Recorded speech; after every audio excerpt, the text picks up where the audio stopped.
ఒకానొక సమయములో నీతిమంతుడైన నాబోతు ద్రాక్ష తోట విషయములో అన్యాయపు తీర్పునిచ్చి ఒక నిరపరాధి రక్తమును ఒలికించారు ప్రియమైన వారులారా. దేవుడు ఎప్పుడు దేనినైనా సహిస్తాడేమో, కానీ నీతిమంతుని జోలికి వెళితే దేవుడు ఊరుకోడు. నీతిమంతుని జోలికి వెళ్ళి మనం మాట్లాడాము అని అనుకోండి, దేవుడు ఊరుకోడు, 3 చెరువుల నీళ్లు తాగిస్తాడు ప్రియమైన వారులారా. ఎప్పుడైతే ఇలా చేశారో దేవుడు ఇన్వాల్వ్ అయ్యాడు, ప్రవక్తను పంపించాడు. నాబోతు విషయంలో మీరు చేసినదేంటి అని అడిగితే, ఇది మా ఇష్టము, మా అధికారము, మా రాజ్యం అన్నట్టుగా వారు మాట్లాడితే, ఏలియా మాట్లాడుతున్నాడు, తర్వాతి కాలములో ఏ నాబోతు రక్తమునైతే మీరు ఒలికించారో అదే నాబోతు రక్తము ఒలికించిన స్థలములో ఆహాబు రక్తమును కుక్కలు నాకుతాయి. గుర్తుపెట్టుకోండి, దేవుడు అన్యాయం చేస్తే ఊరుకోడు, అక్రమము చేస్తే ఊరుకోడు, ఎదుటి వాడి దగ్గర ఆస్తి లాగి లోపరుచుకుంటే దేవుడు ఊరుకోడు ప్రియమైన వారులారా. నాబోతు ద్రాక్ష తోట విషయంలో దేవుడు చేసినది ఏంటి అనంటే, ఇప్పుడు చేసినటువంటి ఈ తప్పుకి భవిష్యత్తులో దేవుడు శిక్షను వేశాడు ప్రియమైన వారులారా. శిక్షను వేశాడు.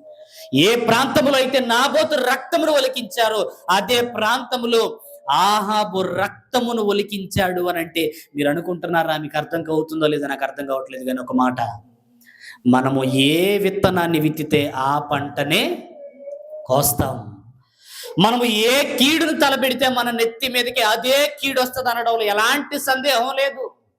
మీరు అనుకుంటున్నారు, ఇప్పుడు ఎదుటివాడిని దోచుకుంటున్నాం కదా, ఎదుటివాడిని అన్యాయం చేస్తున్నాం కదా, ఎదుటివాడిది ఇదిగో అన్యాయంగా లాక్కుంటున్నాం కదా, ఎవడూ మమ్మల్ని చూడట్లేదని మీరు అనుకుంటున్నారేమో, కానీ మనుష్యుల కళ్ళు కప్పొచ్చేమో, సర్వోన్నతుడైన దేవుని కళ్ళు కప్పడం ఎవరి తరం? ఆయన చూస్తూ ఉండే దేవుడు కాదు, ఆయన చూస్తూ ఊరుక నిలబడే దేవుడు కాదు, తగిన కార్యమును తగిన ప్రతిఫలమును చేసే దేవుడు ఆయన. ఆహాబు విషయములో అదే జరిగింది ప్రియమైన వారులారా, అదే జరిగింది. దేవుడు నాకు రాజ్యమునిచ్చాడు, సింహాసనమునిచ్చాడని ఆనందపడవలసిన ఆహాబు దేవుని ఎరుగనటువంటి ఆ యెజబేలుని వివాహము చేసుకుని దేవుని ఉగ్రత తట్టు తిరిగేలాగా యెజబేలు పురికొల్పిందంటే అసలు ఎంత నీచమైన స్థితిలోనికి వెళ్ళిపోయారో చూడండి. ప్రవక్త మాట్లాడుతూ, అన్యాయం జరుగుతుంది కదయ్యా, ఇదిగో ద్రోహం జరుగుతుంది కదయ్యా, బలాత్కారం జరుగుతుంది కదయ్యా, నువ్వు ఎందుకు మౌనంగా ఉన్నావు అంటే దేవుడు అంటున్నాడు, నిర్ణయ కాలమున నేననే వాడిని నా కార్యమును జరిగిస్తాను. జరగదని మీరు అనుకుంటున్నారేమో, జరుగుతుంది, ఇది నా మాట నమ్ము అని అన్నాడు ప్రియమైన వారు. నమ్ము నా మాట. ఆహాబు కుటుంబాన్ని రోడ్డుకి ఈడ్చేశాడు ప్రియమైన వాళ్ళ, రోడ్డుకి ఇచ్చాడు.